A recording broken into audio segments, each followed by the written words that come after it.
அஸ்ஸலாமு அலைக்கும் வ ரஹ்மத்துல்லாஹி வ பரகாத்துஹு. கண்ணியமிக்க அல்லாஹ்வின் நல்லடியார்களே, மார்க்கத்தை தெளிவான நோக்கத்தில் இந்த மக்களிடையே கொண்டு செல்ல வேண்டும் என்ற எண்ணத்தில் இந்த பட்டிமன்றம் ஏற்பாடு செய்யப்பட்டுள்ளது.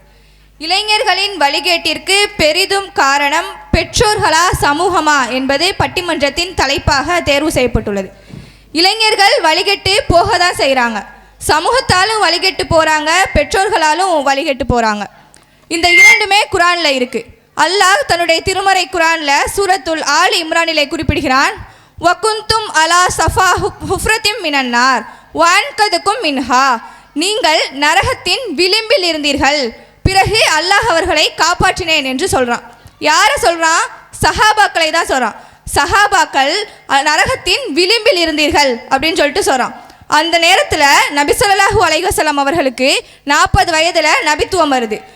நபித்துவம் வந்தவுடனே அவங்க இஸ்லாத்தை எடுத்து சொல்லும்போது கடுமையாக எதிர்க்கிற சஹாபாக்களுடைய வயது என்னவா இருந்திருக்கும்? ஒரு 25-30 வயது இளைஞர்களாக தான் இருந்திருப்பாங்க.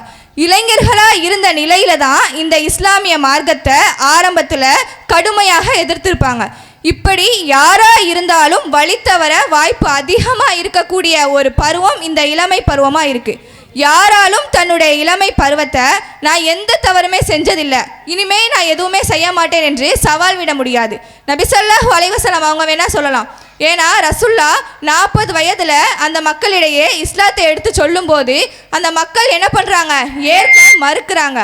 அந்த சமயத்தில் ரசூல்லா கேட்குறாங்க, லபி துஃபிக்கும் அமரபி கபிலிஹி அஃபலா தாக்கிலூன், உங்களோட தானே இருந்தேன், ஏப்பா 40 வருஷமா நான் உங்கள் கூட இருந்தனே, என்கிட்ட ஏதாவது குறை கண்டு இருக்கீங்களா? நான் ஏதாவது பொய் சொல்லியிருப்பேனா, ஏமாத்திருப்பேனா, பித்தலாட்டம் செஞ்சிருப்பேனா, மோசடி செஞ்சிருப்பேனா? இவ்வளோ நாள் என்னைய உண்மையாளர்னு சொன்னீங்களே, இன்னைக்கு நான் இந்த மார்க்கத்தை எடுத்து சொல்லும்போது இதை ஏற்க மறுக்கிறீங்களே என்று நபி ஸல்லல்லாஹு அலைஹி வஸல்லம் அவங்க கேட்குறாங்க. அப்படின்னா அவங்களுடைய இளமை பருவம் எந்த அளவுக்கு சிறப்பானதாக இருந்திருக்கணும் என்று நம்மெல்லாம் சிந்திச்சு பார்க்கணும்.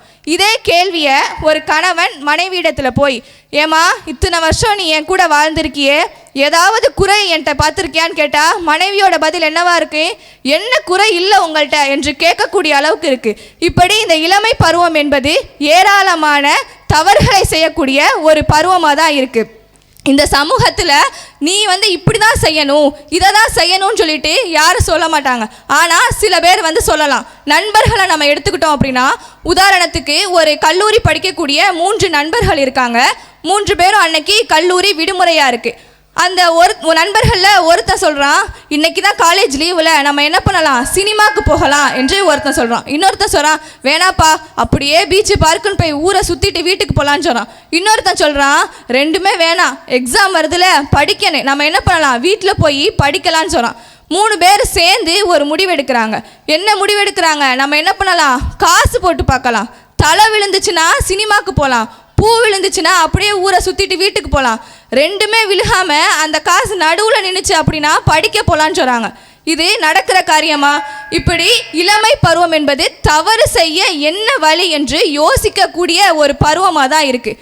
அடுத்ததாக பெற்றோர்களை எடுத்துக்கிட்டோம் அப்படின்னா, நம்மளுடைய பிள்ளைக்கு ஃபோன் வாங்கி கொடுத்துருக்கோமே, தனி அறையில் உட்காந்து அதிகமான நேரம் ஃபோனையே பார்த்துக்கிட்டு இருக்கானே, என்ன பார்க்குறான் என்று கவனக்குறைவாக இருந்தாலோ, அல்லது ஃபோனை பார்த்து சிரிச்சுக்கிட்டே இருக்கானே, சிரித்து யார் கூடயோ பேசுகிறானே, ஏன்பா யார்கிட்டப்பா பேசுகிறான்னு கேட்டால் ஃப்ரெண்டுகிட்ட பேசுகிறாமான்னு சொல்கிறானே, ஃப்ரெண்டுகிட்ட இப்படிலாம் சிரித்து பேச மாட்டானே என்று பெற்றோர்கள் கவனக்குறைவாக இருந்து அவனை கண்டிக்கலை அப்படின்னா பெற்றோர்கள் காரணமாக இருக்காங்க.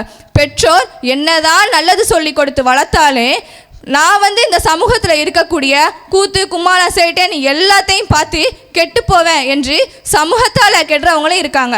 இந்த 2 நாளையுமே கெடுறாங்க, சமூகத்தாலையும் கெடுறாங்க, பெற்றோர்களாலும் கெடுறாங்க.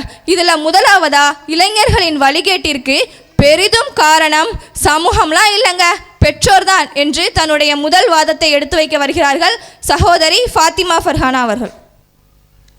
அஸ்ஸலாமு அலைக்கும் வரஹ்மத்துல்லாஹி வபரகாத்துஹு. அன்பிற்கினிய நடுவர் அவர்களே, சகோதர சகோதரிகளே, இந்த உலகத்தில் வாழக்கூடிய எந்த ஒரு மனிதராக இருந்தாலும் அவர்களுடைய வாழ்க்கையில் 3 பருவங்கள் இருக்கும். அதில் முதல் பருவம் குழந்தை பருவம், 2வது பருவம் இளமை பருவம். எல்லோரும் விரும்பக்கூடிய பருவம் என்றால் இளமை பருவம் தான் அது. அடுத்ததாக 3ஆம் பருவம் முதுமை பருவம். இப்படி எந்த ஒரு மனிதராக இருந்தாலும் இந்த 3 பருவங்களும் அவர்களுடைய வாழ்க்கையில் இருக்கும். இதில் இந்த குழந்தை பருவம் இருக்குல்ல, இதில் எல்லாத்தையும் செய்கிறதுக்கான ஆற்றலும் சக்தியும் இருக்கும், ஆனால் அனுபவம் இருக்காது. முதுமை பருவத்தில் எல்லா அனுபவமும் இருக்கும், ஆனால் அதை செய்கிறதுக்கான ஆற்றல் இருக்காது. இந்த இரண்டிற்கும் இடையே உள்ள இந்த இளமை பருவத்தில் தான் ஒரு மனிதனுக்கு தேவையான ஆற்றலும் இருக்கும், அதை யோசித்து செய்யக்கூடிய அளவுக்கு அறிவும் இருக்கும். இந்த இளமை பருவத்தில் இளைஞர்களின் சீரழிவுக்கு பெரிதும் காரணம் யார்? பெற்றோர்களே என எனது அணிக்கு வலு சேர்க்க முதலாவதாக வந்துள்ளேன். இந்த சமுதாயம் என்பதே சீரழிஞ்சு தான் இருக்குது. இங்கு பெரும்பாலான மக்கள் இந்த சமுதாயம் சீரழியக்கூடிய சமுதாயமாக தான் இருக்குன்னு நினைக்கிறோம். ஆனால் இந்த இளமை பருவத்தை சரியான பாதையில் கொண்டு போனால் அவர்களை சரித்திரம் படைக்க வைக்க முடியும். உதாரணத்திற்கு ஒரு வயல் இருக்குது, அந்த வயலில் நல்ல விளைச்சல் வரணும்னா நாம் என்ன செய்யணும்? அழகான முறையில் ஆழமாக உழுகணும், நல்ல விதையை போடணும், அதை சுற்றி தடுப்பாக ஒரு வேலை அமைக்கணும், நல்ல உரத்தை போட்டால் தான் அதோட விளைச்சல் நல்லா இருக்கும். அதுவாக வளரட்டும்னு விட்டோம்னா வளரும், என்ன களை செடியும் சேர்ந்து வளரும், ஆடு மாடுகள் மேய்ந்து பாலாகிடும். அதுபோல தான் இந்த இளமை பருவத்தை பக்குவப்படுத்தி கொண்டு போனால் அதோட ரிசல்ட் என்னவாக இருக்கும்? நல்ல முறையில் இருக்கும். ஒரு காலம் இருந்தது, அந்த காலத்தில் மனிதன் காதலிச்சான். காதல் தோல்வினா என்ன பண்ணுவாங்க? தாடியை வளர்த்துட்டு சுற்றுவாங்க. ஆனால் இப்போ எந்த பொண்ணு தான் வேணான்னு சொல்கிறாளோ அவன் மூஞ்சிலே ஆசிட் அடிக்கிறான். அடுத்ததாக அந்த காலத்தில் எக்ஸாமில் பாஸ் ஆகிட்டா நான் பாஸ் ஆகிட்டேன்னு வீட்டுக்கு போவாங்க. ஆனால் இப்போ எங்கே போகிறாங்க? டாஸ்மாகை நாடி போகிறாங்க. பாஸ் ஆனாலும் சரி, ஃபெயில் ஆனாலும் சரி, சோகனாலும் சரி, சந்தோஷனாலும் சரி, எங்கே போகிறான்? ட்ரீட்டுங்கிற பெயரில் டாஸ்மாகே நாடி போகிறான்னா காரணம் என்ன? சிந்திச்சு பார்க்கணும். பெற்றோர்கள் அவர்களை பொறுப்போடு வளர்க்கலை. ஒரு நல்லது நடந்தால் அதை நம்ம எப்படி அமைச்சுக்கணும்னு சொல்லி கொடுக்கல. எல்லா பெற்றோர்களையும் சொல்ல முடியாது, ஆனால் எத்தனையோ பெற்றோர்கள் கவனமற்று இருக்காங்களா இல்லையா? சில வீடுகளில் தன் பிள்ளைகளை வழிநடத்தக்கூடிய தந்தையே குடிக்கிறத பார்க்குறோம். ஆனால் அல்லாஹ் என்ன சொல்கிறான் தன் தூதர் மூலமாக?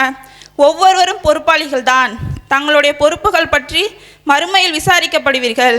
ஒரு பெண்மணி தன் வீட்டிற்கும் தன் கணவனின் பிள்ளைகளுக்கும் பொறுப்பாவாள். அது குறித்து அவர் விசாரிக்கப்படுவாள். இந்த சான்று போதாதா உங்களுக்கு? நடுவர் அவர்களே, ஒரு கேள்வி.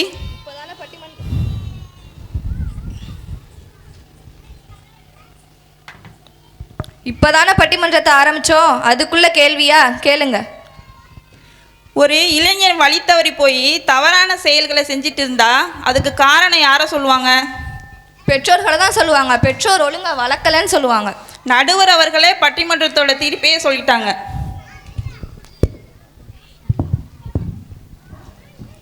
என்ன இப்படி சொல்லிட்டீங்க? அதுக்குள்ள இருங்க, எதிரணியினரும் என்ன சொல்கிறாங்கன்னு கேட்டுக்குருவோம்.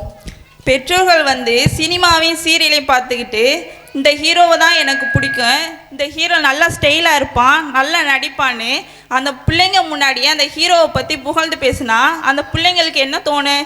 இந்த ஹீரோ தான் நமக்கு ரோல் மாடல், இந்த ஹீரோ மாதிரி தான் நம்மளை வருங்காலத்தில் வரணும்னு நினைக்கிறாங்கன்னா அதுக்கு காரணம் பெற்றோர்கள் தானே. நம்மளை எந்த பெற்றோராவது ரசூல்லா தான் ரோல் மாடல்னு நம்ம பிள்ளைங்களுக்கு சொல்லி கொடுத்து வளர்த்துருக்கோமா?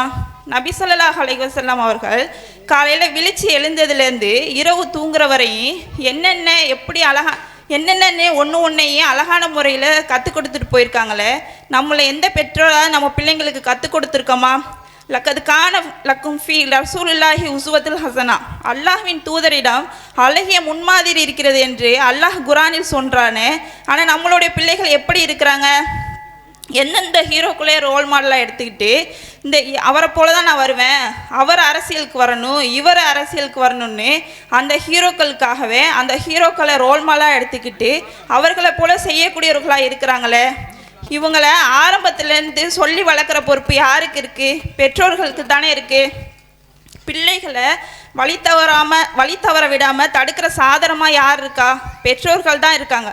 அது சொல்லி வளர்க்கக்கூடிய இடத்துல நாம் இருக்கிறோம் என்பதை விளங்கி கொண்டு அதற்கு உண்டான வேலைகளை செஞ்சாதான் அவர்களை நல்ல முறையில் வளர்க்க முடியும். இல்லைன்னா சீரழிஞ்சு தான் போவாங்க என கூறி எனது முதல் வாதத்தை நிறைவு செய்கிறேன். அஸ்ஸலாமு அலைக்கும் வரஹ்மத்துல்லாஹி வபரகாத்துஹு. சகோதரி அவர்கள், குல்லுக்கும் ராயின் ஃப மஸ்ஊலுன் அன் ரய்யத்தி, நீங்கள் ஒவ்வொருவரும் பொறுப்பாளிகளே, உங்களுடைய பொறுப்பு குறித்து நாளை மறுமையில் விசாரிக்கப்படுவீர்கள் என்று ஒரு அழகான ஹதீஸை எடுத்து காமிச்சிருக்காங்க. ஒரு கணவன் வேலைக்கு போகிறான் அப்படின்னா தன்னுடைய மனைவியோட பொறுப்புல தான் அந்த பிள்ளையை விட்டுட்டு போறான். அந்த பிள்ளையை கண்காணிக்கக்கூடிய பொறுப்பு அந்த தாய்க்கு இருக்கு. ஆனா பெற்றோர் என்ன பண்றீங்க, ஒழுங்கா கண்காணிக்காம இருக்கிறீங்களே. எந்தெந்த ஹீரோவையோ உங்களுடைய ரோல் மாடல்னு சொல்றீங்களே, யாராவது அல்லாஹுடைய தூதர் தான் உங்களுக்கு ரோல் மாடல், ஒவ்வொரு விஷயத்தையும் ரசூல்லா நமக்கு கற்றுத்தந்துட்டு போயிருக்காங்களே, யாராவது இதை சொல்லி வளர்த்திருப்போமா என்று தன்னுடைய கருத்தை ஆழமாக பதிய வைத்துள்ளார். இதற்கு எதிர்வாதம் பேச இளைஞர்களின் வழிகேட்டிற்கு பெரிதும் காரணம் பெற்றோர்லாம் இல்லைங்க, சமூகம்தான் என்று தன்னுடைய கருத்தை பதிவு செய்ய வருகிறார்கள் சகோதரி ஆனிசா அவர்கள். அஸ்ஸலாமு அலைக்கும் வரஹ்மத்துல்லாஹி வபரகாத்துஹு. அன்பார்ந்த கொள்கை சகோதர சகோதரிகளே, எங்களுடைய அணியிலிருந்து இளைய சமூகத்தின் சீரழிவுக்கு பெரிதும் காரணம் சமூகமே என்று ஆணித்தனமாக வாதாட வந்துள்ளேன். என்னோட வாதத்துக்குள்ளே போகிறதுக்கு முன்னாடி சகோதரி பர்ஹானா ஒன்று சொன்னாங்க, முழு பூசணிக்காவை சோத்துல மறப்பாங்கல்ல, அந்த மாதிரி சகோதரி என்ன சொல்கிறாங்கன்னா, ஆசிட் அடிக்கிறான், டாஸ்மார்க்கு போகிறான்னு சொல்கிறாங்க. இந்த கலாச்சாரத்தை உண்டாக்குனது யாருங்க? சமூகம் தானங்க காரணம். இதுக்கு முன்னாடி இந்த பழக்க வழக்கம் இருந்துச்சா? அதை தாங்க நாங்கள் சொல்லிக்கிட்டு இருக்கோம், சமூகம் தான் காரணம்னு. நீங்கள் என்ன செய்கிறீங்க? பெரிய பூசணிக்காவை சமூகத்தோட தீமையை தூக்கி சோத்துல மறைச்சி வைக்கிறீங்க. அடுத்ததா பொறுப்பாளிகளுக்கு ஒரு செய்தியை சொன்னாங்க, அது உண்மைதான். அதிகாரத்தில் இருப்பவர்கள் பொறுப்பாக இருக்காங்களா இல்லையா? இன்னைக்கு அதிகாரத்தில் இருப்பவர்கள் கரெக்டாக இருக்கிறாங்களா? புகாரிலேயே 898வது ஹதீஸை எடுத்து பாருங்க, எல்லாரும் பொறுப்பாளிகள் தான். இன்னைக்கு நம்ம சீரழிவுக்கு காரணம் யாரும் தான் பேசுகிறோம், பொறுப்பை பற்றியா பேசுகிறோம். இன்னைக்கு அடிப்படையான விஷயம் என்ன? ஒருத்தன் எதில் அதிகமாக நேரத்தை செலவழிக்கிறானோ அதோட தாக்கம் தான் அதிகமாக இருக்குது. இந்த சமூக இளைஞன் பெற்றோரோடய உட்காந்து பேசிக்கிட்டு இருக்கான். பெற்றோரோடு அவன் நேரத்தை செலவழிப்பதை விட அதிகமாக செலவு செய்கிறது இந்த சமூகத்தோட தானே. அப்போ எதோட தாக்கம் அதிகமாக இருக்கும், சமூகமா பெற்றோரா என்பதை நம்ம சிந்தித்து பார்க்கணும். அடுத்ததா திருமலை குரான்ல அல்லாஹ் அழகா சொல்லி காட்டுறான். மூசா அலைஹிஸ்ஸலாமுடைய சம்பவம் சொல்லும் போது மூசா நபி வருத்தப்படுறாங்க, என்னுடைய சமூகம் ஆது சமூகம் சமுது சமூகம் மாதிரி ஆக்கிராதீங்க, அவங்க வழிகட்டு இருந்தாங்க, இந்த மாதிரி தனது சமூகத்தை குறித்து அஞ்சினாங்க. சமூக சீர்கட்டு இருப்பதற்கு இது ஒரு ஆதாரமாக இருக்கா இல்லையா? சமூக சீர்கட்டு இருப்பதற்கு இது ஆதாரமாக இருக்கா இல்லையா? சிகரெட்டை எடுத்துக்கிட்டா அதை கற்றுக் கொடுப்பது யாரு? இந்த சினிமா துறை தானே. இப்படிப்பட்ட இந்த சினிமா துறையை சமூகம் தூக்கி இருந்துச்சா? சமூக சீர்கட்டு இருப்பதற்கு இது ஆதாரமாக இருக்கா இல்லையா? இந்த மிகப்பெரிய தீமைகளுக்கு அச்சாணியா இருப்பது எது? மது, போதைப் பொருட்கள், கஞ்சா. இன்னைக்கு நடக்கக்கூடிய கொலை, கொள்ளை, கற்பழிப்பு எல்லாத்துக்கும் அடிப்படையான காரணம் போதை தானே. இப்படி இந்த இளைய சமூகத்தின் சீரழிக்கக்கூடிய மதுவை 47% பேர் அருந்துறாங்கன்னு ரிப்போர்ட் சொல்லுது. 75% ஆக்சிடென்ட் இந்த மதுனால தான் நடக்குது. இதுக்கெல்லாம் காரணம் யாருன்னு சிந்தித்து பார்க்கணும். பெற்றோர்கள் காரணமா? பிள்ளைகளுக்கு தாய்ப்பால் கொடுத்து பிள்ளைகளை சிறந்த முறையில் வளர்க்க வேண்டும் என்று எண்ணக்கூடிய பெற்றோர்கள் எங்க? இளைஞர்கள் சீரழிந்தாலும் பரவாயில்லை என்று டாஸ்மார்க்கை திறந்து வச்சிருக்க சமூகம் எங்க?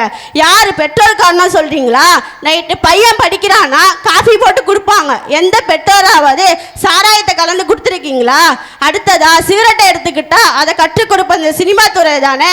இப்படிப்பட்ட இந்த சினிமாவை அந்த சமூகம் தூக்கி இருந்துச்சா? இல்லை நீ தப்பானதை கற்றுக் கொடுக்க அந்த சமூகம் நிராகரிச்சதா?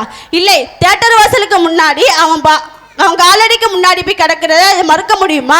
போதையை பயன்படுத்துவது ஹீரோன்னு காட்டுற இந்த சமூகம் நபி ஸல்லல்லாஹு அலைஹி வஸல்லம் சொல்றாங்க, ஒருத்தன் மது வந்துட்டு வந்தா அவனை சாட்டையால் அடிங்க, 2வது தடவை மது வந்துட்டு வந்தா சாட்டையால் அடிங்க, 3வது தடவை மது வந்துட்டு வந்தா சாட்டையால் அடிங்க, 4வது தடவை மது வந்துட்டு வந்தா கொலை செஞ்சிருங்க. இந்த செயலை இந்த சமூகம் செய்யுதா? அடுத்ததா பிள்ளையே பெற்றோரை திட்டுறதை பார்க்குறோம், பெற்றோரை போய் முதியோர் இல்லத்தில் விடுறதை பார்க்குறோம். இதெல்லாம் யார் சொல்லி கொடுக்குறா? பெற்றோரா? சமூகங்க. சினிமால காட்டுறதை பார்த்து தான் இதெல்லாம் செய்யறான். தாய் தந்தை இல்லாத எத்தனை பிள்ளைகள் வழி தவறி போறாங்க. எப்படி? சமூகத்தை பார்த்தாலே வழி தவறி போறாங்க. எனவே இளைய சமூகத்தின் சீரழிவுக்கு பெரிதும் காரணம் சமூகமே என்று கூறி எனது வாதத்தை நிறைவு செய்கிறேன். அஸ்ஸலாமு அலைக்கும் வரஹ்மத்துல்லாஹி வபரகாத்துஹு. சகோதரி அவர்கள், பெற்றோர்னே பெற்றோரையே குறை சொல்லாதீங்க, சமூகத்தை திருத்துற வழியை பாருங்க. ஏன் ரசூல்லா பெற்றோருக்கு மட்டும்தான் உபதேசம் பண்ணாங்களா, சமூகத்துக்கு பண்ணலையா என்று ஆணித்தனமாக தன்னுடைய வாதத்தை சொல்லியிருக்காங்க. அவர்களுக்கு அடுத்ததாக இளைஞர்களின் வழிகேட்டிற்கு பெரிதும் காரணம் சமூகம்லாம் இல்லைங்க, பெற்றோர் தாங்க காரணம் என்று தன்னுடைய வாதத்தை எடுத்து வைக்க வருகிறார்கள் சகோதரி ஃபாத்திமா அவர்கள். அஸ்ஸலாமு அலைக்கும் வரஹ்மத்துல்லாஹி வபரகாதுஹு. இளைய சமுதாயத்தின் சீரழிவிற்கு பெரிதும் காரணம் பெற்றோர்கள்தான் என்று எங்கள் அணியினர் ஆதாரபூர்வமாக கூறினார்கள். நடுவர் அவர்களே, எனது உரைகள் சொல்வதற்கு முன்னாடி ஒரு செய்தியை சொல்லிக் கொள்கிறேன். சொல்லுங்க சொல்லுங்க. இந்த சபையில எங்களோட வாதத்தை கவனிக்காதது 3 பேரு தான். யார் அந்த 3 பேரு? அந்த 3 பேர் வேற யாரும் இல்ல, நம்மளோட எதிரணியினர் தான். நாங்க ஆரம்பத்திலேயே தெளிவா சொன்னோம், சமூகத்துல தப்பே நடக்கல, சமூகம் காரணம் இல்லைன்னு நாங்க பேச வரல. சமூகமும் காரணம்தான். ஆனா எங்க தலைப்பு என்ன? பெரிதும் காரணம் யார்? அதான தலைப்பு. ஒவ்வொருவருமே பொறுப்பாளர் தான். பிள்ளைகளுக்கு பொறுப்பு பெற்றோர் தானே, சமூகமா பொறுப்பு என்று அழகாக சொன்னார் எங்கள் அணியினர். மது போதையை பற்றி சகோதரி சொன்னாங்க. இந்த மது மூலமா 30,000 கோடி 40,000 கோடி சம்பாதிக்கிறானா, அந்த காசு எங்கேருந்து வருது?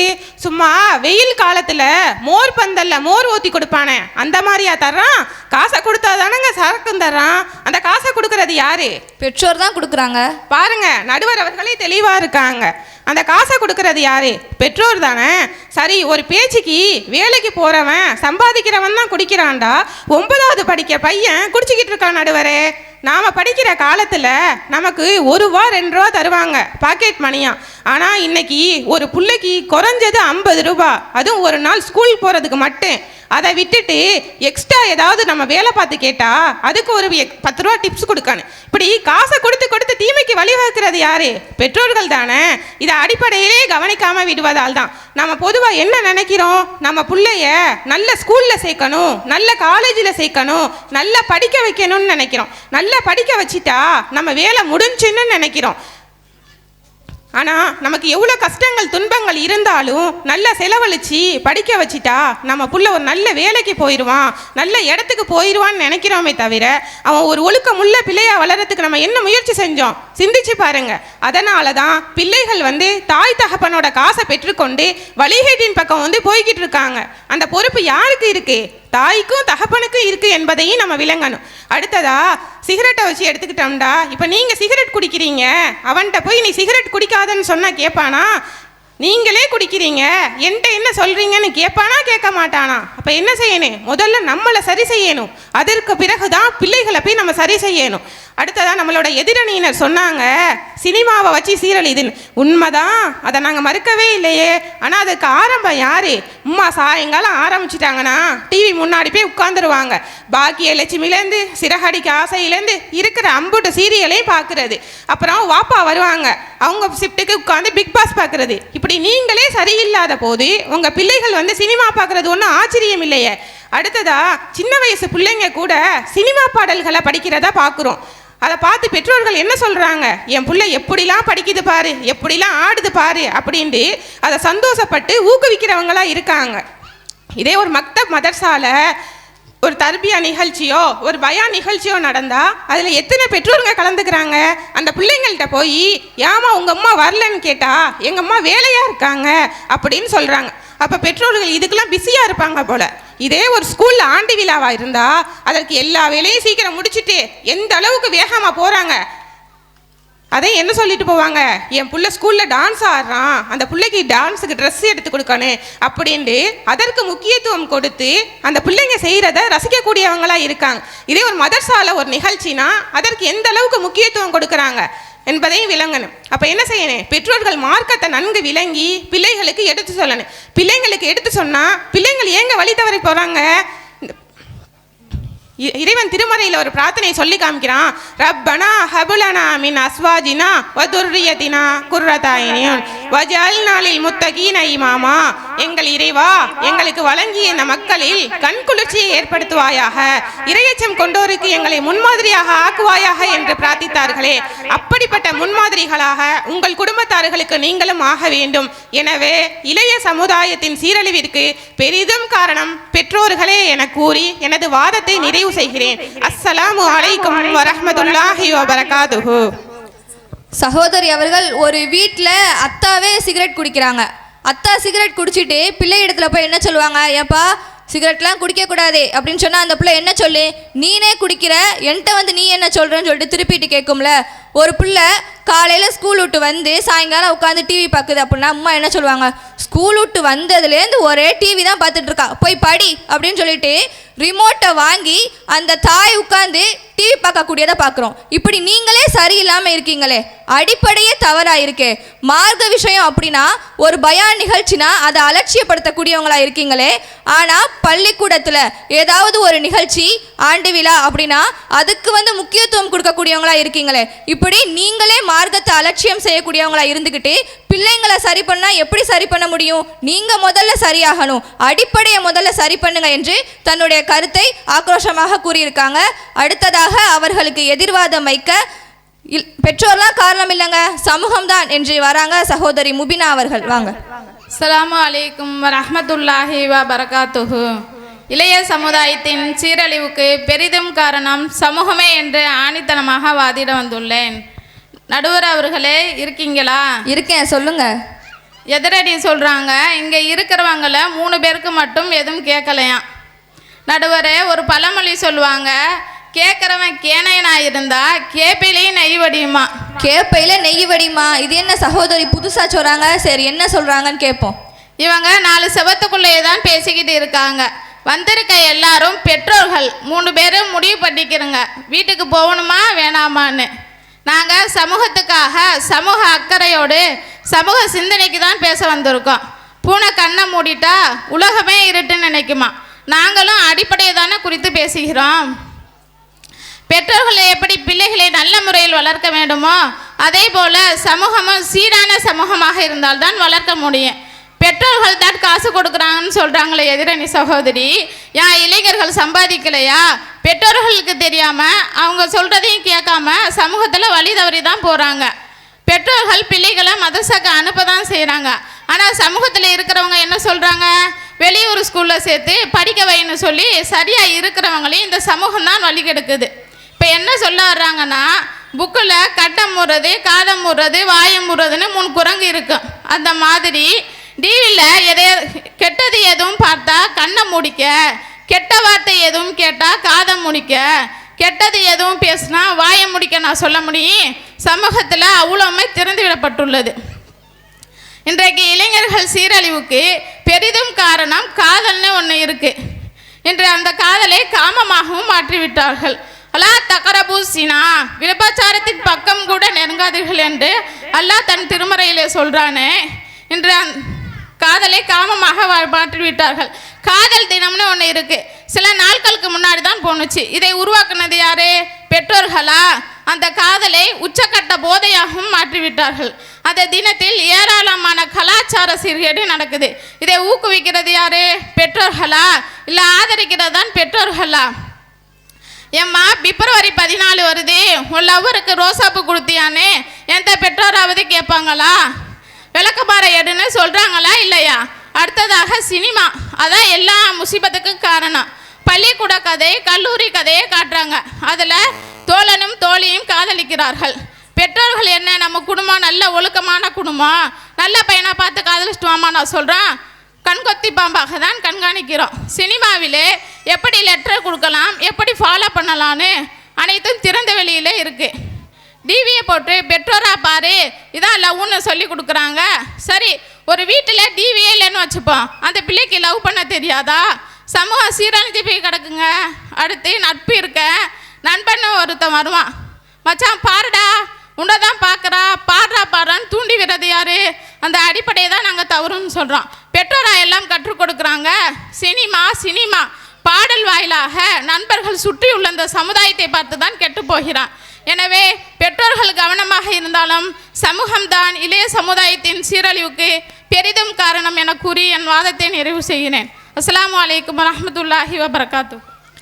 ஆஹா, சமூகம் சீரழிஞ்சு போய் கிடக்கே, நாளைக்கு நம்ம பிள்ளை இந்த சமூகத்தில் தானே வளரணே. சமூகத்தில் எல்லாமே மோசமாய் கிடக்கே, இப்படி மோசமாக இருக்கிறவங்க தானே நாளைக்கு பெற்றோராக வருவாங்க.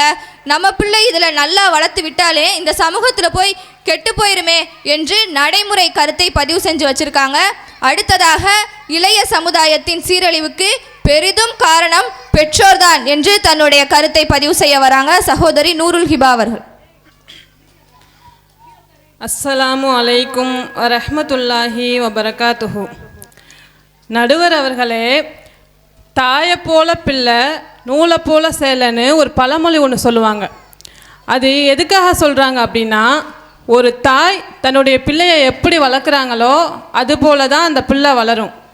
ஒரு நூல் எப்படி இருக்குதோ அதுக்கு ஏற்ற மாதிரி தான் அந்த சேலை இருக்கும். அப்போ பெற்றோர்கள் பிள்ளைகளை சரியாக வளர்க்கக்கூடிய நிலையில் இருந்தால் எவ்வளவு பெரிய சமூகம் சீர்கட்டு இருந்தாலும் அந்த பிள்ளைகளை நல்ல பிள்ளைகளை வளர்க்க முடியும். அதுக்கு ஏராளமான பேர் உதாரணமாக இருந்துக்கிட்டு தான் இருக்காங்க. எனக்கு முன்னர் பேசிய சகோதரி சொன்னாங்க, பெற்றோரே காரணம் இல்லை, சமூகம்தான் காரணம் அப்படின்னு. இதில் பெற்றோரை காதலிக்க சொல்லி கொடுக்குறாங்கன்னு கேள்வி வேற. அப்படின்னு சொல்கிறாங்களே சில பெற்றோர்கள். நம்ம பிள்ளைக்கு மாப்பிள்ளையே கிடைக்க மாட்டேங்குது, பொண்ணே கிடைக்க மாட்டேங்குது, யாரையாவது லவ் பண்ணியாவது தொலைச்சானா அப்படின்னு சொல்லக்கூடிய சில பெற்றோரும் இருக்காங்களே. இப்படி சொல்கிறாங்களா? சமூகம் சீரழிவுக்கு காரணம்தான், நாங்கள் இல்லைன்னு சொல்லலை. பெரிதும் காரணம் யார்? பெற்றோர்கள் தானே அடிப்படை. அப்போ அந்த அடிப்படையை சரி பண்ணால் தானே சரியாகும். எங்கள் ஊரில் ஒரு பழமொழி ஒன்று சொல்லுவாங்க, ஏழையோட புள்ள படித்தவனாக மாறுறான், படித்தவனோட புள்ள பணக்காரனாக மாறுறான், பணக்காரனோட புள்ள ஊதாரியாக மாறுறான், ஊதாரியோட புள்ள ஏழையாக மாறுறான் அப்படின்னு. அப்போ இந்த சுழற்சிக்கெல்லாம் காரணம் யார்? பெற்றோர் தானே. ஊதாரியாக போகிறதுக்கு யார் அந்த தன்மையை ஏற்படுத்துகிறா? பெற்றோர்கள் பிள்ளைகளுக்கு நல்ல சூழலை உருவாக்க வேண்டும், அவர்களை அழகான முறையில் கண்காணிக்க வேண்டும். இந்த பொறுப்பு யாரிடத்தில் இருக்குது? பெற்றோர்களிடத்தில் தானே. ஒரு முறை நபி ஸல்லல்லாஹு அலைஹி வஸல்லம் அவர்களுடைய அருமை பேரன் ஹசன் அலி அவங்க ஜக்காத் பொருளாக வந்த பேரிச்சம்பழத்தை எடுத்து சாப்பிட்டுடுறாங்க. அதற்கு ரசூல் ஸல்லல்லாஹு அலைஹி வஸல்லம் அவங்க, ஹசனே, நாம் இந்த பேரிச்சம்பழத்தை சாப்பிடக்கூடாது என்பது உமக்கு தெரியாதா என அடிப்படையிலேயே எவ்வளவு அருமையாக ஊட்டி வளர்த்துருக்காங்க. ஆனால் இன்னைக்கு சின்ன பிள்ளைக்கு கூட சாப்பாடு ஊட்டும்போது ஃபோனுன்னு ஒன்று கொடுத்து பழக்கப்படுத்துறது யார்? பெற்றோர் தானே. பிள்ளை சேட்டை பண்ணால் ஃபோனை கொடுத்தா ஒரு இடத்துல உட்காந்துருவான்னு அந்த பிள்ளைய செல்ஃபோனுக்கு அடிமையாக்க காரணமாக இருக்கிறது யார்? அதுவும் பெற்றோர் தானே. என்னோட எதிரணியினர் சொன்னாங்க, 47% பேர் மது அருந்துறான், மீதி இருக்க 53% பேர் மது அருந்தாமல் இருக்க பெற்றோர் தானே காரணம் அப்படின்னு. அப்போ அந்த 47% பேர் மது அருந்துறானே, அதற்கும் பெற்றோர் தானே காரணம்.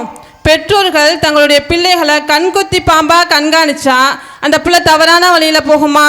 அதை விட்டுட்டு சமூகம் தான் காரணமா? சமூகம் எங்கெங்க ஃபஸ்ட்டு உருவாகுது? பெற்றோர் தானே உருவாக்குறாங்க. நபி ஸல்லல்லாஹு அலைஹி வஸல்லம் அவங்க சொல்கிறாங்க, யார் 2 பெண் பிள்ளைகளை பெற்று அவர்களை நல்ல முறையில் வளர்க்குறாங்களோ அவங்க சொர்க்கத்திற்கு போக அது காரணமாக அமையின்னு சொல்கிறாங்க. அப்போ நல்ல முறையில் வளர்த்தா தானே அது நடக்கும், சமூகமாக வளர்க்கும். அடுத்ததாக தொழுகை எடுத்துக்கிட்டோன்னா, காலையில் ஃபஜருக்கு ஃப்ரெண்டோட இப்போ தூங்குறான், பெற்றோர்களுடன் தானே தூங்குறான். நபி ஸல்லல்லாஹு அலைஹி வஸல்லம் அவங்க சொன்னாங்க, யார் ஃபஜர் தொழுகவில்லையோ அவருடைய தலை நசுக்கப்படும்னு சொன்னாங்க. அப்போ எத்தனை பெற்றோர் நம்முடைய பிள்ளைகளை தொழுகிறதுக்கு பள்ளிக்கு அனுப்புகிறோம்? இன்னைக்கு பெற்றோரே உறங்கக்கூடிய நிலையில் தானே இருக்காங்க. பெற்றோர்கள் தொழுகை நிலைநாட்டி இருந்தால் பிள்ளைகள் தொழுகாமல் உறங்குவாங்களா? அடுத்ததாக ஆடம்பர திருமணம். ஆடம்பரமாக திருமணம் பண்ணணும்னு நினைக்கிறது யார்? பெற்றோர்கள் தானே. நானே ஒரே ஒரு பிள்ளை வச்சுருக்கேன், அந்த பிள்ளைக்கு ஆடம்பரமாக திருமணம் நடத்தணும், விதவிதமாக உணவு போடணும் அப்படின்னு ஆடம்பரத்தை நோக்கி போகிறது யார்? அதுவும் பெற்றோர் தானே. அடுத்து வரதட்சணை. மகனே வரதட்சணை வாங்க வேணான்னு சொன்னாலும் நீ சும்மா இருடா, உனக்கு ஒன்றும் தெரியாது, நாங்கள் பார்த்துக்குறோம் அப்படின்னு சொல்லிட்டு பெண் வீட்டாரிடம் வரதட்சணை கேட்குறது யார்? அதுவும் பெற்றோர் தானே. அப்போ இப்படி எல்லா விஷயத்துக்கும் அடிப்படையே சரியில்லாமல் இருக்கும்போது சமூகம்னு சமூகத்தை எப்படிங்க குறை சொல்ல முடியும்? எனவே இளைய சமுதாய சீரழிவுக்கு பெரிதும் காரணம் பெற்றோர்களே என்று கூறி என் வாதத்தை நிறைவு செய்கிறேன். அஸ்ஸலாமு அலைக்கும் வரஹ்மத்துல்லாஹி வபரகாத்துஹு. சகோதரி அவர்கள் ஒரு ஆழமான கருத்தை முன் வச்சிருக்காங்க. வீட்டில் பெற்றோரே தூங்குறாங்க, அப்புறம் எப்படி அந்த பிள்ளை வந்து தொழுகுவான்? உதாரணத்துக்கு இப்போ பாங்கு சொல்கிறாங்க அப்படின்னா அம்மா என்ன பண்ணுவாங்க? டிவி பார்த்துக்கிட்டு இருக்குவாங்க. உடனே என்ன சொல்லுவாங்க? பாங்கு சொல்கிறாங்கப்பா, டிவி சவுண்டை குறைச்சிட்டு தலையில் துணியை போடுவாங்க. பாங்கு சொல்லி முடித்ததும் பழைய நிலைமை. டிவியோட சவுண்டை வந்து கூட்டிடுறது. அப்போ அந்த பிள்ளையோட மனசில் என்ன பதியும், அப்போ பாங்கு சொன்னாங்க அப்படின்னா நம்ம என்ன பண்ணணும், டிவியோட சவுண்டை குறைக்கணும், தலையில் துணி போடணும். இதுதான் அந்த பிள்ளையோட மனசில் பதியும். இதே அந்த பெற்றோர் பாங்கு சொல்கிறாங்கன்னு சொல்லிட்டு அந்த பிள்ளையை கூட்டிகிட்டு போய் ஒழு செஞ்சு பாங்கு சொன்னதுக்கு பிறகு தொழுகணும் அப்படின்னு சொல்லி கொடுத்தா அந்த பிள்ளை என்ன பண்ணு தொழக்கூடிய பிள்ளையா இருக்கு. ஆனால் நீங்களே என்ன பண்ண மாட்டேங்கிறீங்க, தொழுகாம பிள்ளைங்க தொழுகலை அப்படின்னு சொல்லி சொல்றீங்களே. பெற்றோரே என்ன பண்றாங்க, உறங்குறாங்களே, ஆடம்பரமா இருக்க ஆடம்பரமா செலவழிக்கிறாங்களே, வரதட்சணை வாங்குறாங்களே, இதெல்லாம் பெற்றோர் தானங்க செய்கிறாங்க என்று பெற்றோர் தான் காரணம் என்று தன்னுடைய கருத்தை பதிய வச்சிருக்காங்க. அடுத்ததாக இளைய சமுதாயத்தின் சீரழிவுக்கு பெரிதும் காரணம் சமூகமே என்று கருத்தை பதிவு செய்ய வராங்க சகோதரி அம்ரீன் அவர்கள். அஸ்ஸலாமு அலைக்கும் வ ரஹ்மத்துல்லாஹி வ பரகாத்துஹு. பெற்றோர்கள் தான் காரணம்னு சொல்கிறாங்களே, சரி வரதட்சணை பெற்றோர்கள் வாங்குறாங்கன்னா அதற்கும் காரணம் யார்? சமூகம் தானங்க. ஆரம்பத்திலேயே சொன்னது போல் பிள்ளைங்க வெளியே போகாத, வெளியவே விடாமல் வீட்டுக்குள்ளேயே பூட்டி வச்சிக்கவா போகிறீங்க? ஸ்கூலுக்கு போகாத, காலேஜுக்கு போகாத, வேலைக்கு போகாத, அங்கேயும் போய் பெற்றோர்கள் கண்காணிச்சிக்கிட்டேவா இருக்க முடியும்? அவங்க சக்திக்கு உட்பட்ட அவர் பிள்ளைகளாக கண்காணிக்கத்தான் செய்கிறாங்க. அவர்களை விட்டு படிப்பிற்காக வேலைக்காக போகிற சமூகம் கெட்டு போயிருக்கு. சிசிடிவி கேமரா வச்சா போகிற இடமெல்லாம் கண்காணிச்சிக்கிட்டு இருக்க முடியும்? இந்த சமுதாயத்தால் இளைய சமுதாயம் சீரழிக்க தானே படுகின்றது என்று நாம் விளங்கி கொள்ள வேண்டும். பெற்றோர்கள் தான் ஃபோனை வாங்கி கொடுக்குறாங்கன்னு சொல்கிறாங்க இல்லையா, அதை நாங்கள் மறுக்கலை. ஆனால் அந்த ஃபோனில் இருக்கிற எல்லா விதமான அனாச்சாரங்களையும் யார் பரப்புறது? சமூகத்தில் உள்ளவங்க தானே. தவறான மார்க்கம் தடுத்த படத்தை பார்க்குறானே, அது எந்த பெற்றோராவது சொல்லி கொடுத்துருப்பாங்களா? சரி, சமூகம் தான் எதிர்க்குது. ஆனால் அந்த எதிர்ப்பு வீரியமாக இருந்திருக்கா? பெற்றோர்கள் தொழுகை அனுப்பலைன்னு சொல்கிறாங்களே, பெற்றோர் தொழுகை அனுப்புனாலும் கூட இருக்கிற நண்பர்கள் கெடுத்துடுறாங்களே. இந்த இளமை பருவம் என்பது அறிவும் ஆற்றலும் மிக்க பருவம். ஒரு கூர்மையான கத்தி நிகரானது. அந்த கூர்மையான கத்தியை சரியான முறையில் பயன்படுத்தினோம் என்று சொன்னால் ஆக்கப்பூர்வமான நல்ல காரியங்களுக்கு பயன்படுத்தலாம். இந்த கத்தியை முறை தவறி பயன்படுத்தினோம் என்று சொன்னால் கத்தி கைகளை வெட்டிவிடும். இந்த இளைய சமுதாயத்திற்கு மதவெறியை ஊட்டுகிறார்கள், இனவெறியை ஊட்டுகிறார்கள், மொழிவெறியை ஊட்டுகிறார்கள். இப்படி ஊட்டி இந்த இளைஞர்களை இந்த சமூகம் வழிகெடுக்கிறது. வட மாநில இளைஞர்களை பார்க்கலாம். ஒரு கலவரம்னா முதல்ல இருக்கவன் யார்? இளைஞர்கள் தானே. அவர்கள் இந்த நிலைக்கு கொண்டு வந்ததுக்கு இந்த சமூகம் காரணம் இல்லையா? அவர்களை பகடக்காயாக பயன்படுத்த இந்த சமூகம் தானே. அவர்களை தூண்டியது யார்? பெற்றோர்களா, சமூகமா? எந்த பெற்றோராவது தான் ஒரு தாய் தன்னை போல இன்னொரு தாய் பெற்றெடுத்த பிள்ளைகளை கொலை செய்ய, காயப்படுத்த தூண்டுவார்களா? இந்த இளைஞர்களை வன்முறையாளராக உருவாக்குவது இந்த சமூகம் தானே. அல்லாஹ் திருமறையில் சொல்லி காட்டுகிறான், ஒரு சமுதாயத்தின் மேல் உள்ள வெறுப்பு நீதி செலுத்தாமல் இருக்க உங்களை தூண்டிவிட வேண்டாம், நீதி செலுத்துங்கள் என்று நீதிக்கு சாட்சியாக இருக்கக்கூடிய ஒரு சமுதாயத்தை உருவாக்க வேண்டும் என்று இஸ்லாம் சொல்லி கொண்டிருக்கிறது. பெற்றோர்கள் எவ்வளவுதான் பிள்ளைகளை சொல்லி கண்காணித்து வளர்த்தாலும் வெளியில் சமூகம் சரியில்லையே. எங்கள் அணி சகோதரி சொன்னதை போல் பள்ளி படிக்கும் பிள்ளைகள் போதைக்கு அடிமையாக இருக்கு. சாதாரணமாக கூலிப்பு இது போன்ற போதைப் பொருட்கள் சமூகத்தில் உள்ளவர்கள் தானே விற்கிறார்கள். எவ்வளவுதான் பெற்றோர்கள் பிள்ளைகளை கண்காணித்து வளர்த்தாலும் சமூகம் சீரழிந்து போயிருக்கு. எனவே இளைய சமுதாயத்திற்கு சீரழிவுக்கும் பெரிதும் காரணம் சமூகமே சமூகமே சமூகமே என கூறிய எனது வாதத்தை நிறைவு செய்கிறேன். அஸ்ஸலாமு அலைக்கும் வரஹ்மத்துல்லாஹி வபரகாத்துஹு. இப்போ பட்டிமன்றத்தோட இறுதிக்கு வந்தாச்சு. ரெண்டு தரப்பினருமே எஃபெக்டிவாக தான் பேசியிருக்காங்க. சமூகத்தால் கெட்டதாகவும் இருக்குது, பெற்றோர்களுக்கு பொறுப்பு இருக்குது அப்படின்னு குரான் ஹதீஸ்களில் ஆதாரம் இருக்குது. ஆனால் நம்ம இப்போ பார்க்க வேண்டியது என்ன, அதிகமாக எது காரணம், பெரிதும் எது காரணமாக இருக்குது என்பதை நம்ம பார்க்கணும். அல்லாஹ் தன்னுடைய திருமறை குரானில் நூஹ் அலைஹிவஸல்லம் அவங்களுடைய வரலாற்றை சொல்லும்போது, நூஹ் நபி அவர்கள் 950 வருடம் பிரச்சாரம் செய்கிறாங்க. அவங்க அல்லாஹுடைய கட்டளை அவங்க கப்பல் செய்ய ஆரம்பிக்கிறாங்க. அல்லாஹுடைய கட்டளை அந்த அலைகள்லாம் பொங்க ஆரம்பிக்கும் போது அவங்களுடைய மகனிடத்தில் கூப்பிட்றாங்க, என்னுடைய மகனே நீ என்ன பண்ணிடு, இந்த இஸ்லாத்தை ஏற்றுக்கிட்டு அல்லாஹ் ஒருவனே என்று ஏற்றுக்கிட்டு நீ இந்த கப்பலில் எங்கள் கூட ஏறி வந்துரு என்று சொல்லும்போது அவங்களுடைய மகனுடைய பதில் என்னவா இருந்துச்சு, நான் அந்த உயரமான மலை மீது ஏறி தப்பிச்சிருவேன் அப்படின்னு சொல்லி சொன்னாங்க. கடைசியில் அல்லாஹுடைய தண்டனைக்கு ஆளானாங்க. இந்த இடத்துல நம்ம என்ன புரிஞ்சுக்கலாம், இது நூஹ் நபி எவ்வளோதான் இஸ்லாத்தை எடுத்து சொல்லியிருந்தாலும் சமூகத்தால் அவங்களுடைய மகன் என்ன பண்ணுறாங்க, வழி தவறி போனதை பார்க்கலாம். இது போல உள்ள ஆதாரங்களை எடுத்துக்கலாம். அடுத்ததா இப்ராஹிம் அலைஹிவஸல்லம் அவங்களுடைய வாழ்க்கை வரலாறு நம்ம எடுத்துக்கிட்டோம் அப்படின்னா, அவங்களுடைய மனைவியையும் சின்ன கை குழந்தையையும் பாலைவனத்தில் விட்டுட்டு போயிட்டு அந்த பிள்ளை இஸ்மாயில் அலைஹிஸ்ஸலாம் அவர்கள் உழைக்கும் வயதை அடைந்த போது இப்ராஹிம் நபி திரும்ப வராங்க. வந்து இஸ்மாயில் அலைஹிஸ்ஸலாம் அவங்க இடத்துல சொல்கிறாங்க, என் அருமை மகனே, நான் ஒரு கனவு கண்டேன், அதில் உன்னை அறுத்து பலியிடுறதா கனவு கண்டேன் அப்படின்னு சொல்லும்போது இஸ்மாயில் அலைஹிஸ்ஸலாம் அவங்களுடைய பதில் என்னவா இருந்துச்சு? அவங்க என்ன சொன்னாங்க? இத்தனை வருஷமாக எங்களை விட்டுட்டு போயிட்டு இப்போ பார்க்க வந்தீங்களேன்னு கேட்டாங்களா? இல்லை, நீங்கள் என்ன பண்ணுங்க, அல்லாஹுடைய கட்டளையை நிறைவேற்றுங்க, அல்லாஹ் நாடினால் என்னை பொறுமையாளனாக காண்பீர்கள் என்று தந்தையும் மகனும் சேர்ந்து அந்த தியாகத்துக்கு முன்வரக்கூடியவங்களா இருக்காங்க. இந்த சமூகத்தில் ஏராளமான கெட்டவர்கள் இருக்க தான் செய்கிறாங்க. இந்த சமூகத்தில் இருக்கக்கூடிய கெட்டதை தடுக்க வேண்டிய கடமை யாருக்கு இருக்கு? நல்லவங்களுக்கு இருக்கு. அல்லாஹ் தன்னுடைய திருமறையிலே சொல்லும்போது யஅ்மரூன பில் மஅரூஃப் வ யன்ஹவுன அனில் முன்கர், உங்களில் ஒரு உங்கள் ஒரு கூட்டம் இருக்கட்டும், ஒரு சமுதாயம் இருக்கட்டும், அவங்க என்ன பண்ணணும்? நல்லதை ஏவி தீமையை தடுக்க வேண்டும், அவர்களே வெற்றியாளர்கள் என்று அல்லாஹ் சொல்கிறான். அப்போது ஒரு சமூகம் அப்படின்னு நம்ம எடுத்துக்கிட்டோம் அப்படின்னா அதில் நல்லவர்களும் இருப்பாங்க, கெட்டவர்களும் இருப்பாங்க. இந்த நல்லவர்களோட வேலை என்னவா இருக்கணும்? தீயவர்களை அல்லாஹ் தடுத்ததை செய்யக்கூடியவங்கள்ட்ட எடுத்து சொல்லி அவங்கள அதிலிருந்து காப்பாற்றக்கூடியவங்களா இருக்க வேண்டும். மூசா நபி அவங்களுடைய காலத்தில் சனிக்கிழமை வாசிகள், அதாவது அல்லாஹ் என்ன பண்ணுறான், சனிக்கிழமை மீன் பிடிக்க போகக்கூடாது அப்படின்னு சொல்லிட்டு தடை விதிக்கிறான். தடை விதிக்கும் போது அவங்க ஒரு கூட்டம் என்ன செய்யுது அப்படின்னா, அன்னைக்கு மீன் அதிகமாக வருதுன்னு மீன் பிடிக்க போகுது. ஒரு கூட்டம் என்ன செய்யுது, மீன் பிடிக்க போகாதீங்க, அல்லாஹ் தடுத்துருக்கான்லன்னு சொல்லிட்டு அந்த கூட்டத்தை தடுக்குது. இன்னொரு கூட்டம் என்ன செய்யுது, தடுக்கிறாங்கல்ல, உனக்கு எதுக்குப்பா இந்த வேலை, நீ உன் வேலையை பாரு, அவங்க போனால் போகட்டும்னு தடுக்கிறவங்கள தடுக்கிறாங்க. அல்லாஹுடைய தண்டனை யாருக்கு கிடைச்சது? யார் அல்லாஹுடைய கட்டளையை மீறி மீன் பிடிக்க போனாங்களோ அவங்களுக்கும், தடுத்தவனை தடுத்தாங்கல்ல, நம்ம வேலையை நம்ம பார்த்துட்டு இருப்போன்னு இருந்தாங்கல்ல, இவங்க ரெண்டு பேரையும் அல்லாஹ் என்ன பண்ணுறான், குரங்குகளாக மாற்றுறான். அப்போ ஒரு சமூகத்தில் ஒரு தீமை நடக்குது அப்படின்னா அதை தடுக்கக்கூடியவங்களா இருக்க வேண்டும். அப்படிதான் ரசூலுல்லாஹ்வுடைய காலத்தில் ஒரு கூட்டமே இருந்துச்சு. அவங்க என்ன பண்ணாங்க, அல்லாஹ் எப்படி சொல்கிறான், அவங்க நரகத்தோட விளிம்பில் இருந்தார்கள். ரசூலுல்லாஹ் போய் இஸ்லாத்தை எடுத்து சொல்லலைன்னா, அவங்களிடத்துல இஸ்லாம் சென்று அடையலை அப்படின்னா நரகத்துக்கு போயிருப்பாங்க. ரசூலுல்லாஹ்வுடைய பிரச்சாரத்தினால இஸ்லாம் சென்றடைஞ்சதுனால அல்லாஹ் என்ன பண்ண, அவங்கள காப்பாற்றினா. அவங்க ஒரு சமூகமாக சேர்ந்தாங்க, ஒரு கூட்டமாக சேர்ந்து மக்களிடையே மார்க்கத்தை எடுத்து சொன்னார்கள். எனவே சமூகத்தில் இருக்கிறவங்க மக்களிடையே மார்க்கத்தை எடுத்து சொல்ல ஒரு கூட்டம் இருக்க வேண்டும், ஒரு சமூகம் இருக்க வேண்டும், ஒரு ஜமாத் இருக்க வேண்டும்.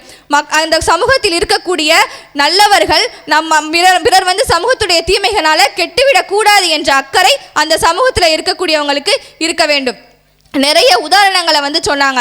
இதனாலலாம் பெற்றோர் காரணம், சமூகம் காரணம். இப்போ அதிகமாக இருக்கக்கூடியதை வட்டியை நம்ம எடுத்துக்கிட்டோம் அப்படின்னா இஎம்ஐ அப்படின்னு ஒன்று இருக்குது.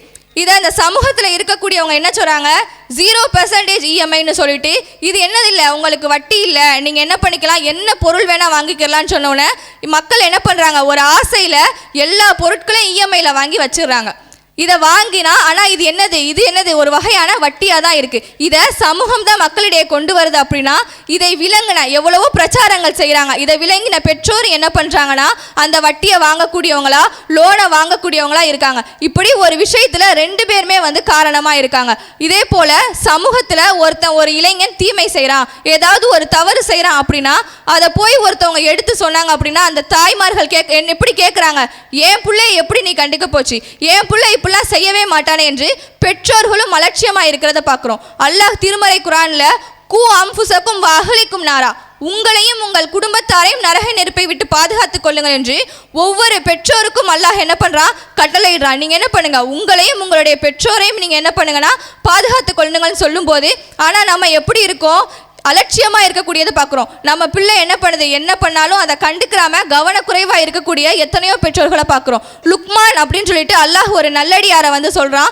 அந்த நல்லடியாரோட பேரில் ஒரு அத்தியாயமே இருக்குது. அந்த 31வது அத்தியாயத்தில் அல்லாஹ் எதை குறித்து சொல்கிறான், லுக்மான் தொழுனாரு, ஓதுனாரு, நோன்பு வச்சாருன்னு சொல்லானா? இல்லை, லுக்மான் அவங்களுடைய மகனுக்கு அறிவுரை சொல்கிறாங்க. என் அருமை மகனே, நீ இணை கற்பிக்காதே, இணை கற்பித்தால் உன்னுடைய நல்லறமெல்லாம் அறிந்து விடும் என்று உபதேசம் சொல்லி சிறு வயதிலேயே அந்த பிள்ளை என்ன பண்ணுறாங்க, அப்படியே உபதேசம் சொல்லி வளர்க்குறாங்க. நம்மளை எத்தனை பேர் நம்ம பிள்ளையை இப்படி உபதேசங்கள் சொல்லி மார்க்கத்தின் படி சொல்லி சொல்லி கொடுத்து வளர்த்திருப்போம். நம்ம என்ன பண்ணுறோம், பிள்ளை வெளியே போகுது அப்படின்னா அந்த பிள்ளைகிட்ட என்ன சொல்லணும், நீ வெளியே போகிற, அம்மா உன்னைய கண்காணிக்க முடியாது, பாப்பா உன்னைய கண்காணிக்க முடியாது, ஆனால் உன்னை யார் பார்த்துக்கிட்டு இருக்கா, படைத்த இறைவன் உன்னைய பார்த்துக்கிட்டு இருக்கா என்று சிறு வயதிலேயே அந்த பிள்ளைய இரையச்சமுடைய பிள்ளையா நம்ம வளர்த்தோம் அப்படின்னா என்னதான் அந்த பிள்ளை வளர்ந்து பெரிய ஆளா போய் எங்கே போனாலும் சமூகம் எப்படிதான் சீர்கெட்டு கடந்தாலும் அந்த பிள்ளையோட மனசுல இருக்கக்கூடிய அந்த இறை அச்சம், அந்த மார்க்க அறிவு, அந்த பெற்றோர் ஊட்டி வளர்த்தது அந்த பிள்ளையோட எண்ணத்துல இருக்கிறதுனால நம்ம அந்த பிள்ளை என்ன நினைக்கும்? தவறு செய்ய தூண்டுமா? இல்லையே, அல்லாஹ் நம்மளை பார்த்துக்கிட்டு இருக்கானே, இறைவன் நம்மளை கண்காணிச்சுக்கிட்டு இருக்கானே என்ற எண்ணம் அந்த பிள்ளை இடத்துல இருக்கும். எனவே சமூகத்தாலேயும் கெட்டு போறாங்க, அது உண்மைதான், அதை நம்மளால மறுக்கவே முடியாது. 99% சமூகத்தால கெட்டு போறாங்க அப்படின்னா 100% பெற்றோர்கள்னால. ஏன்னா பெற்றோர்களை பற்றி அல்லாஹ் எவ்வளவு சிறப்பாக சொல்கிறான். அப்படிப்பட்ட பெற்றோர்களுக்கு தன்னுடைய பிள்ளைகளை கண்காணிக்க வேண்டிய பொறுப்பு, கவனமாக பார்த்துக்க வேண்டிய பொறுப்பு இருக்குது. நம்மளே கவனிக்காமல் அலட்சியமாக இருந்தோம் அப்படின்னா அந்த பிள்ளை என்ன பண்ணு வழிகிட்டு தான் போகும். எனவே நம்முடைய சின்ன பிள்ளைய வளர்க்கும் போதே சிறு வயதிலிருந்தே மார்க்க அறிவோட இரையச்சமுடைய பிள்ளைகளாக வளர்க்க வேண்டும். எனவே இளைய சமுதாயத்தின் சீரழிவுக்கு பெரிதும் காரணம் பெற்றோரே என்று என்னுடைய தீர்ப்பை வழங்கி இந்த பட்டிமன்றத்தை நிறைவு செய்கிறேன். வாஹிதவானா அல்ஹம்துலில்லாஹி ரப்பில் ஆலமீன். அஸ்ஸலாமு அலைக்கும் வரஹ்மத்துல்லாஹி வபரகாத்துஹு.